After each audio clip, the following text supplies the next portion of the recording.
તરસાલી વિસ્તારમાં આવેલ દિવાળીપુરા વસાહતના 312 મકાનના પાણી, ડ્રેનેજ અને વીજ કનેક્શન કાપવા ગત તારીખ 15મી જૂનના રોજ કોર્પોરેશનની ટીમ પહોંચી હતી. વડોદરા શહેરના તરસાલી વિસ્તારમાં આવેલા દિવાળીપુરા વસાહતના 312 મકાનના પાણી, ડ્રેનેજ અને વીજ કનેક્શન કાપવા ગત તારીખ 15મી જૂનના રોજ કોર્પોરેશનની ટીમ પહોંચી હતી. ત્યારે સ્થાનિક રહીશોએ તેમનો ઘેરાવો કરી પથ્થરમારો કર્યો હતો. એટલું જ નહીં, અધિકારીઓની ગાડીની આગળ સૂઈ જઈ વિરોધ કરતા આખરે કામગીરી અટકાવી દેવી પડી હતી. ત્યારબાદ આજે ગુજરાત હાઉસિંગ બોર્ડ અને કોર્પોરેશને પોલીસ અને MGVCLની મદદ લઈ જર્જરિત એવા 312 મકાનોના પાણી, ડ્રેનેજ અને વીજ કનેક્શન કાપવામાં આવ્યા હતા. તે સમયે મહિલાઓ વિરોધ કરવા બહાર નીકળી હતી, પરંતુ પોલીસે તમામ મહિલાઓને ઘરમાં પરત મોકલી દીધી હતી.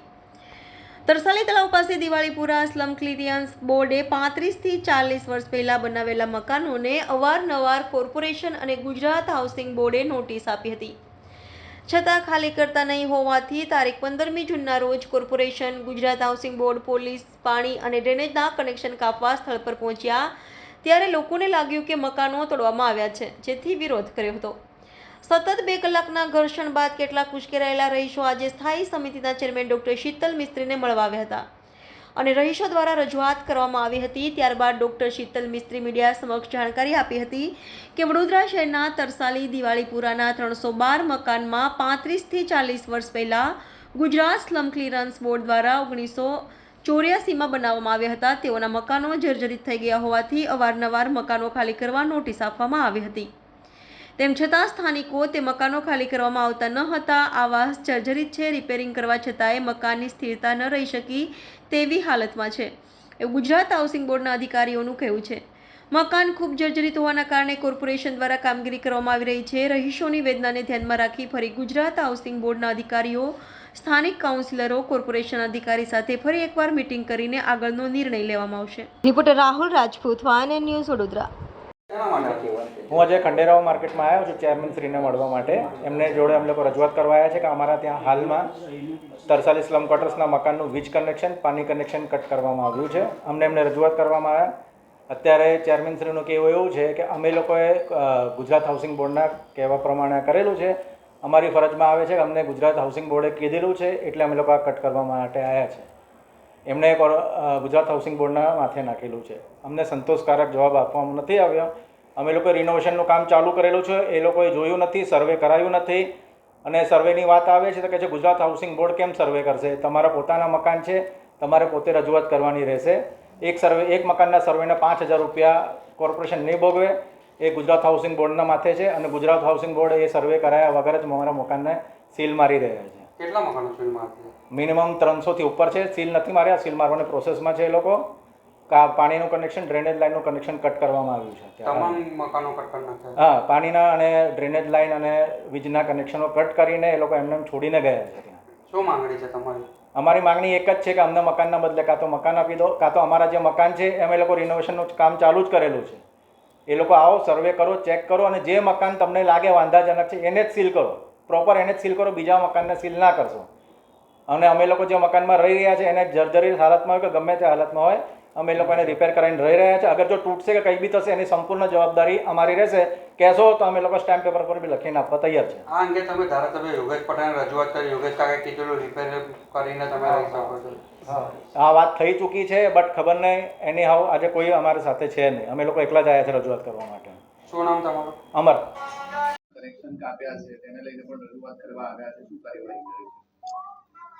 તરસાલી વિસ્તારમાં લગભગ 1984માં સ્લમ ક્લિયરન્સ બોર્ડ દ્વારા 38 જેટલા ટાવરો, ગ્રાઉન્ડ+2ના ટાવરો બનાવવામાં આવ્યા હતા. 312 જેટલા મકાનો છે. મોટાભાગના મકાનો જર્જરિત હાલતમાં હોવાનો રિપોર્ટ ગુજરાત હાઉસિંગ બોર્ડે એમને આપેલો છે. અવારનવાર નોટિસો પણ આપવામાં આવી છે. અઠવાડિયા પહેલાં પણ નોટિસ આપી હતી. આવાસો જર્જરિત છે, રિપેર કરવાથી પણ સ્ટેબલ થાય એવા નથી, એવું ગુજરાત હાઉસિંગ બોર્ડના અધિકારીઓનું કહેવું છે. કોર્પોરેશન તરીકે કોર્પોરેશનના અધિકારીઓની જવાબદારી આ મકાન વેકેટ કરવાની છે. ગુજરાત હાઉસિંગ બોર્ડની જમીન છે. ગુજરાત હાઉસિંગ બોર્ડના જમીન ઉપર બનેલા મકાનોની માલિકી જે તે લાભાર્થીની છે. વખતો વખત મકાનો મેન્ટેન નથી થયા. કદાચ એમની પાસે આર્થિક સગવડ ના હોય, પરંતુ જ્યારે ચોમાસાની સિઝન ચાલતી હોય અને સ્ટ્રક્ચરલી અનસ્ટેબલ મકાન હોય, જેના સ્ટ્રક્ચર રિપોર્ટ ગુજરાત હાઉસિંગ બોર્ડે કરેલા છે, લગભગ 312 મકાનમાંથી ફક્ત 77 મકાનના દસ્તાવેજો થયેલા છે, 25 મકાનોના દસ્તાવેજ વેઇટિંગમાં છે. ઘણા બધા મકાનોમાં ઇલીગલ દુકાનોના બાંધકામ થયેલા છે. ગુજરાત હાઉસિંગ બોર્ડના નિયમો મુજબ ઇલીગલ બાંધકામ થયેલા હોય અથવા લાભાર્થીનો લીઝ પીરિયડ પૂરો થતાં એનો દસ્તાવેજ ના કરાયા હોય તો એકબીજા જોડે પાવર ઓફ એટર્નીથી મકાનો ટ્રાન્સફર થયેલા છે. અધિકારીઓ દસ્તાવેજ કરવા માટે ફેસિલિટેટ કરવા માટે તૈયાર છે. જ્યાં જ્યાં પૂરતા કાગળિયા મળશે આ ગરીબ પરિવહન દસ્તાવેજ કરી આપવામાં આવશે. ગુજરાત હાઉસિંગ બોર્ડ પ્રયત્ન કરી અને આવા જર્જરિત આવાસ યોજનાઓ છે એના રીડેવલપમેન્ટનો પ્રયત્ન કરી રહી છે, પરંતુ ઓછામાં ઓછા 60થી 65% લોકો આની સંમતિ આપે ત્યાર પછી આ જગ્યાએ ઇન સિટુ રિહેબિલિટેશન કરી શકાય, રીડેવલપમેન્ટ કરી શકાય, જેમાં આ લાભાર્થીઓને મફત મકાન મળે.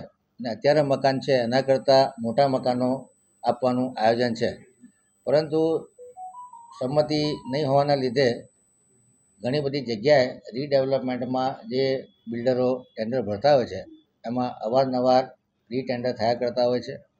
3-4 એટેમ્પ થયા હોય, પરંતુ કોર્પોરેશનની કોઈ આશય કોઈ માણસોને હેરાન કરવાનો નથી.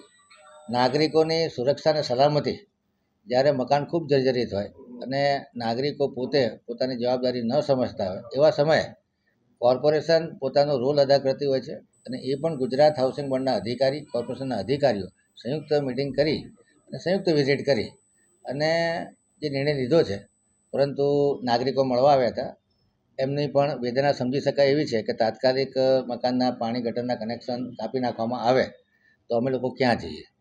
એટલે ફરી હું અધિકારીઓને બોલાવીશ, જે મકાનો ટકે એવા છે એના ગટર પાણીના કનેક્શન રિસ્ટોર થાય એ પ્રમાણેનું પ્રયત્ન કરવામાં આવશે.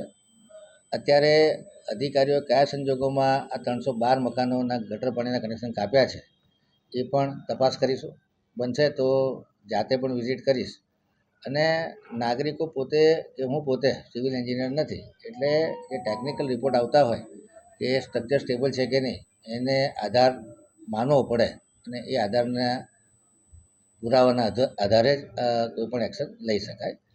ગુજરાત હાઉસિંગ બોર્ડના અધિકારીઓને રિક્વેસ્ટ કરી છે કે આ લોકોને તમે રિલોકેટ કરવાની વ્યવસ્થા કરો. એમના કાયદામાં આ પ્રકારનું કોઈ પ્રાવધાન નથી. કહી એવું શકાય કે આ મકાનોના માલિક લાભાર્થીઓ પોતે છે. લાભાર્થીઓની પોતાની જવાબદારી છે. વડોદરા શહેરમાં 8.5 લાખ જેટલી પ્રોપર્ટીઓ છે. દરેક પ્રોપર્ટી જર્જરિત થાય તો જે તે નાગરિકની જવાબદારી હોય છે કે આને મેન્ટેન કરે. જો આખો વડોદરાના મકાનો જર્જરિત થાય અને એમાં રિલોકેટ કરવાની વ્યવસ્થા કોર્પોરેશન કરવાની આવે તો કોર્પોરેશન પાસે એટલા આવાસ નથી, પરંતુ નાગરિકો પ્રત્યે સંવેદના રાખી અને જે મેક્સિમમ થતું હોય અને મિનિમમ લોકો વિસ્થાપિત થાય એ પ્રકારનું આયોજન કરવા માટે મેં અધિકારીઓને સૂચના આપી છે. અધિકારીઓને મિટિંગ માટે પણ બોલાવ્યા છે. અધિકારીઓના શું આર્ગ્યુમેન્ટ છે લાભાર્થીઓએ તો જે રજૂઆત કરી એ સાંભળી, હવે અધિકારીઓની શું રજૂઆત છે એ સાંભળી અને આગળનો યોગ્ય નિર્ણય લઈશું. અમે સરને રજૂઆત કરવા માટે આવ્યા છે ત્યાં ઓફિસે, માર્કેટ ચેરમેન સરને. એમાં જે જર્જરિત મકાન વિશેનો મુદ્દો હતો ને એ મુદ્દાને લઈને અમે સ્લમ ક્વાર્ટર્સના મકાનોની ચર્ચા કરવા માટે આવ્યા છે. તો સરે અમને એવું કીધું કે તમે જે નોટિસો લાગી હતી તો તમે આજતા લગી તમે શું કર્યું, કે નોટિસ લાગી તો તમે રિનોવેશન નહીં કરાવો. હવે અમે જ્યારે નોટિસ લાગી ત્યારે અમે લોકોએ ચર્ચા એ જ કરી હતી સરને કે અમે પોતે હયાતી અમે અમારી રીતથી રિનોવેશન કરીશું. ને રિનોવેશન પછી બી અમે મળવા માટે ગયા, સરોને અધિકારીઓને મળ્યા. અમે એ લોકોએ અમને એવી રજૂઆત કરી કે 10-15 દિવસ તમે કે રિનોવેશન તમારી રીતથી કરાવી દો. હવે અમને સોંપ્યું કામ, અમે રિનોવેશન કરાયા છતાં બી આજે એ લોકોએ અધિકારીઓએ પોલીસના કાફલા સાથે અમને લોકોને ઘેરીને એ લોકોએ અમારા પાણીની અને કનેક્શનોની લાઇટની કામગીરી બધી એ લોકોએ કરી નાખી છે. એના માટે અમે રજૂઆત કરવા માટે સર પાસે આવ્યા છે. શું માંગણી છે તમારી? અમારી માંગણી એ છે કે અમારા દસ્તાવેજી મકાનો છે, અમારા પોતાની લીગલી મકાનો છે, અમારી પાસે જોર જબરદસ્તીથી અમને હેરાન પરેશાન કરવા માંગે છે. આ લોકો અમને ગમે તે રીતે અમને બેઘર કરવા માંગે છે. અમને મકાન બી એ લોકો સામે આપવા રાજી નથી, અમને રોડ પર રખડાવવા માંગે છે. એના માટે અમારી રજૂઆત એ છે કે અમારા પોતાના હયાતી મકાન છે, અને અમે પોતે એ જ કહેવા માંગીએ છીએ કે અમે મરી જઈશું તો અમે પોતે અમે જિમ્મેદારી લેવા માટે તૈયાર છે સર્વે. બરાબર છે. અમારા અધિકારીઓ જોડે એ જ કહેવાનું છે કે અમારા જે પાણી કનેક્શન, લાઇટ કનેક્શન જે કંઈ કાપી નાખ્યું છે તે જોડવામાં આવે, નહીં તો એના માટે અમે ચીમકી આલે છે કે આંદોલન કરીશું અને ભયજનક અમે આંદોલન કરીશું. જ્યાં લગી અમારી લડત થશે ત્યાં લગી અમે આંદોલન કરીશું. અને બીજું કે અમે લોકો આત્મવિલોપન કરીશું. જે બી અમારાથી બનશે એ કરીશું. અમે કાયદેસર કાર્યવાહી લગી અમે જઈશું. શું નામ તમારું? મારું વૈશાલીબેન. Subscribe now and press the bell icon. Never miss an update.